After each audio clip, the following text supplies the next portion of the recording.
Bubble Busters! My name is Meredith. I work in the accounts department of a company as a dispatch worker.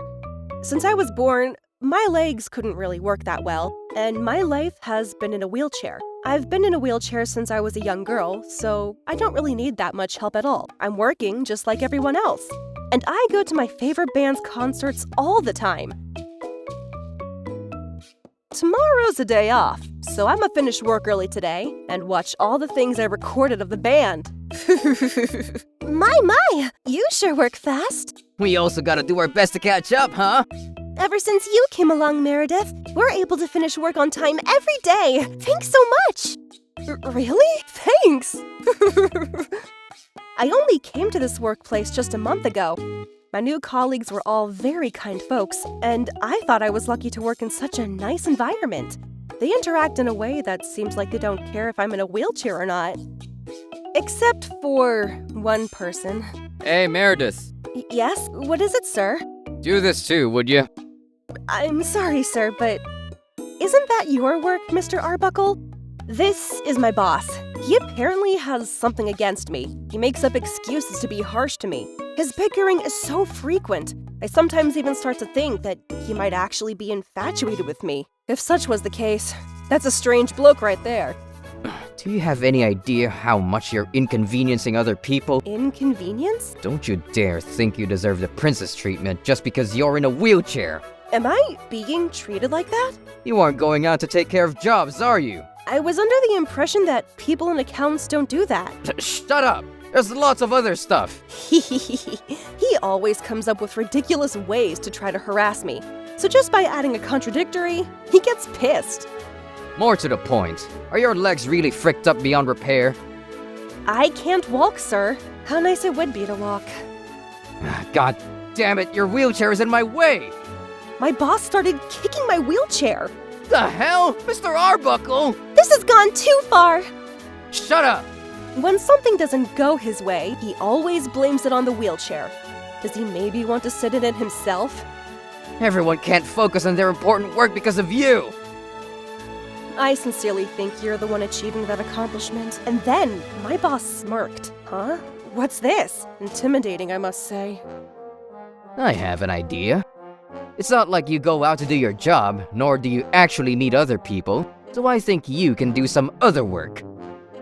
What? I don't quite know what you mean.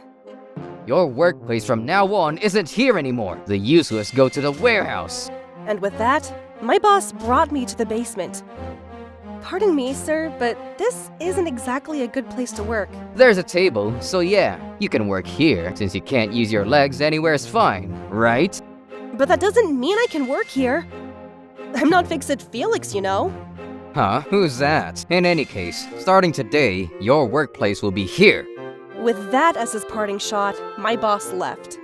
And then, a few hours later... Oof, it's cold. This lack of heat was truly making me uncomfortable. As I was thinking this, someone stepped inside. What is this sensation? I don't know where it's coming from, but I feel the ominous stare of something. Excuse me. You scared me! A middle-aged man wearing factory clothes stood in front of me. Oh, I'm so sorry to have startled you. Oh, don't mention it. Who are you? Who am I? I'm but a humble janitor, miss. A janitor, you say? Indeed. As the man you see before you, I occasionally clean the company building. When you're my age, though, you start to feel it in your back. I see. By the way, why in the world are you in this place? You are in a wheelchair after all. Forgive me, but you don't seem to be anyone that can work in the basement. Well, let's just say that things snowballed horribly. To be frank, my boss made up excuses to order me thrown down here. Oh dear, my deepest sympathies. To be honest, I was lonely, so I explained what exactly happened until I was put down there. The man nodded often and did his best to listen intently. So sweet. Don't you think that's cruel? Oh dear, seems like you have an idiot boss on your hands. And as we were talking about stupid Mr. Arbuckle, this happened. Ah, jeez, it's so frickin' humid down here. Ah, yes, this is a warehouse. Speak of the goddamn devil. Maybe I can be of help, sir? No, not really. But as your boss, it's my duty to check in on you if you're slacking off on your work, isn't it? I see. Are you dumb? For real, though, are you actually dumb? Your tedious bitch ass is making me do the courtesy of coming down here for you. I recall you actually throwing me down here, sir. You just shut the hell up. Enough of the bickering and get back to work. And he started to kick my wheelchair again. Please, sir, stop this! I told you to shut up, you useless mitochondria! My name's not mitochondria. It's Meredith. Insubordination! Oh my god, he's so annoying! What kind of boss kicks their loving employee's wheelchair? In a romantic comic, this would escalate into a committed relationship. Bah, my imagination! Get under control! Hey, enough with this nonsense! Mister? To my surprise, the old janitor cut in with a shout. The hell, old gasbag? You think you can stand up to a full-time employee when you're just a crackhead janitor? Well then, are you willing to stand up to the CEO of this very company? The CEO? The hell are you saying? Have you even forgotten the face of your own boss? And with that, the old man yanked off his cap and revealed his true colors. Mr. CEO? Mr. CEO? I sometimes disguise myself as a janitor so I can see what's going on in my company. By the way, Mr. Arbuckle, what were you doing just now? I wasn't doing much, I assure you. Just simple instructing? What kind of instructing is even remotely possible in a place like this? That would be... And you, Miss Meredith. Sir! I must apologize to have not noticed sooner. Upon hearing your name, I remembered everything. No worries, sir. Sir? You even memorized the names of dispatched workers? Oh, you are an icon to us, sir. But I'm afraid that won't be of any use. But she was intent to work here, so I did her the favor of giving her the job of managing the equipment of the warehouse. Excuse me?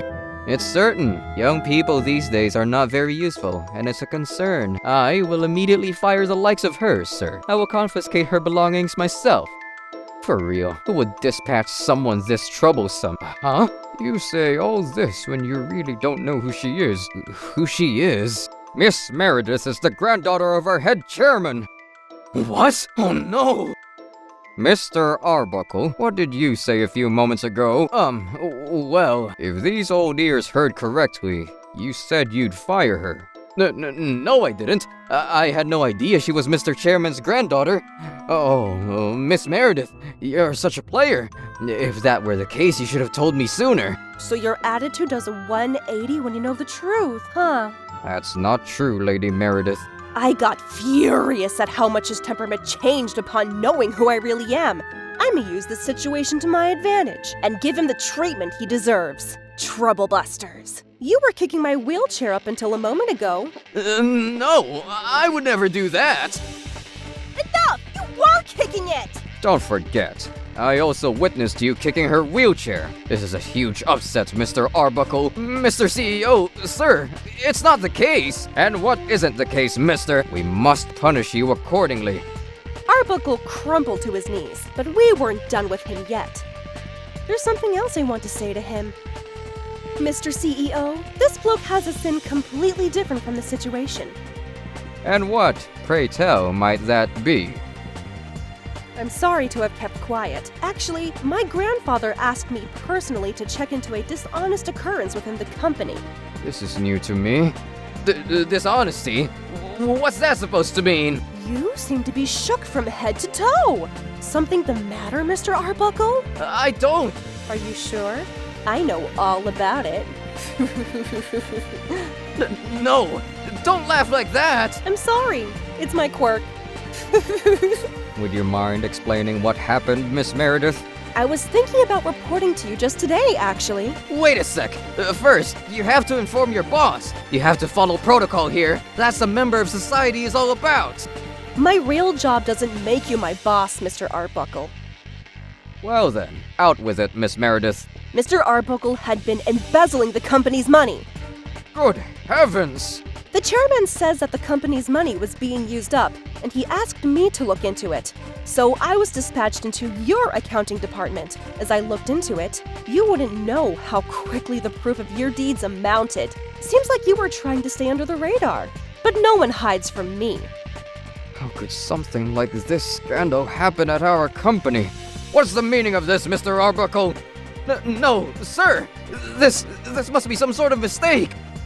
I'm done listening to your stupid excuses. Upon we review the evidence, you're fired. Additionally, we'll look deeper into it, and we will sue you. No! If you looked at Mr. Arbuckle now, he was so pale, it was as though his soul had left his body. Later, it was found out that he'd embezzled as much as $100,000. Yep, this was quite the petty theft indeed. Without further ado, he was reported to the police. Mr. Arbuckle was later arrested, and the incident made the headlines for a short time. The public was restless for a little while. Even if he tried to come back to society, no company would ever hire him, it would seem. And my work here was done. Or so I thought, because I decided to stay in accounting with the compliments of the CEO. Along with my favorite colleagues, I'm now living a very fun and happy life. Miss Meredith! Miss Meredith! Thanks, guys. Troublebusters.